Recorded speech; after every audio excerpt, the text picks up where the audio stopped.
ஒரு அரசன் யார்கிட்டலாம் ஃப்ரெண்ட்ஷிப் வச்சுக்கணும், அவனோட ஃப்ரெண்ட்ஷிப் எப்படிப்பட்டதாக இருக்கணுன்ற தர்மரோட கேள்விக்கு பீஷ்மர் சொன்ன கதையை தான் இன்றைக்கி நம்ம பார்க்க போகிறோம். ஒரு காட்டில் வேடன் ஒருவன் மாலை நேரத்தில் வலை விரித்துட்டு வீட்டுக்கு போயிடுவான். இரவு அதில் ஏதாவது ஒரு விலங்கு சிக்கும். அது தன்னோட வேட்டை பொருளாக மறுநாள் காலையில் வந்து வீட்டுக்கு எடுத்துகிட்டு போயிடுவான். இப்படியான ஒரு நாளில் வேடன் விரித்த வலையில் பூனை ஒன்று சிக்கிக்கிச்சு. காலையில் அந்த பக்கமாக வந்த எலி ஒன்று பூனை வலையில் சிக்கியிருக்கிறத பார்த்து ஒரே சந்தோஷம். அப்பாடா, பூனை சிக்கிடுச்சு, வேடன் வந்து இந்த பூனையை எடுத்துகிட்டு போயிடுவான், இனி நாம் சுதந்திரமாக இருக்கலாம் அப்படின்னு சொல்லி எலி ஒரே குத்தாட்டம் போட்டுச்சு.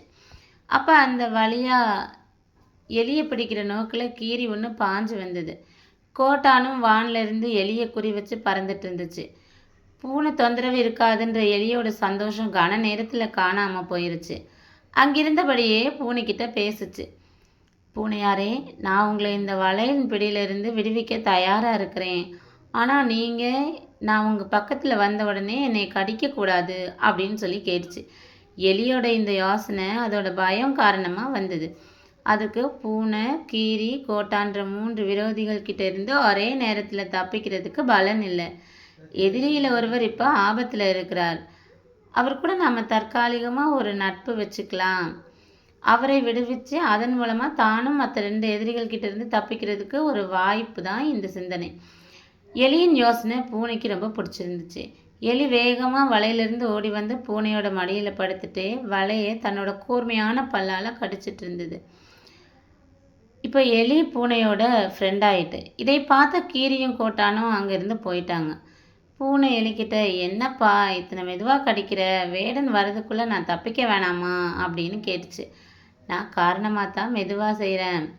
அதோ தெரியுதே அந்த ஒத்தையடி பாதை, அது வழியாக தான் வேடன் வருவான். அவன் தொலைவில் வரும்போதே நாம் பார்த்துக்கலாம். அவன் வர்றதுக்கு முன்னாலேயே நான் இந்த வலையை முழுசும் கடிச்சிட்டேன்னா நீ என்னை விழுங்க மாட்டேன்றது என்ன நிச்சயம்? வேடன் வந்த அப்புறமா வலையில் நீ சிக்கியிருக்கிறத பார்த்த உடனே அவன் ரொம்ப வேகமாக இந்த இடத்துக்கு வருவான்.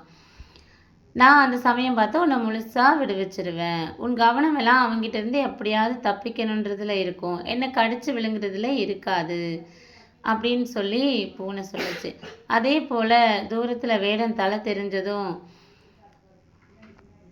அவனும் வலையில் பூனை சிக்கியிருக்கிறத பார்த்துட்டான். நடையில் வேகமும் கூடிருச்சு. எலியும் தான் கடிக்கிற வேகத்தை அதிகப்படுத்தி டக்குன்னு வலையை முழுமையாக கடித்து அறுத்துருச்சு. பூனையும் எலியும் வேடன் பிடியில் இருந்து தப்பி ஓடின. நெடுந்தூரம் ஓடி களைச்சதும் ஒரு ஆத்தங்கரையில் நின்னாங்க.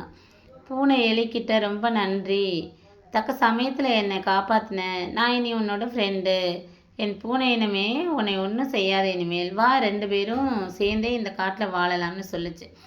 அதுக்கு பூனை, இதோ பாருப்பா, கீரியிடமிருந்தும் கோட்டான்கிட்ட இருந்தும் தப்பிக்கிறதுக்காகத்தான் நான் வந்தேன். நம்ம நட்பு கொள்வது என்பது இயற்கைக்கு எதிரானது. காரணம், என் இனம் உன் இனத்தின் உணவு, அதுதான் இயற்கை. அதை உன்னாலும் மாற்ற முடியாது. அதுபோல உன் பூனை இனமே என்னை நட்பாக ஏற்கும் என்பது சாத்தியமில்லாத ஒரு விஷயம். அப்படி உன் இனம் சார்பாக ஒரு உத்தரவாதத்தில் உன்னால் எப்படி தர முடியும்? நான் என்னை காப்பாற்றிக்க தான் உன்கிட்ட வந்தேன்.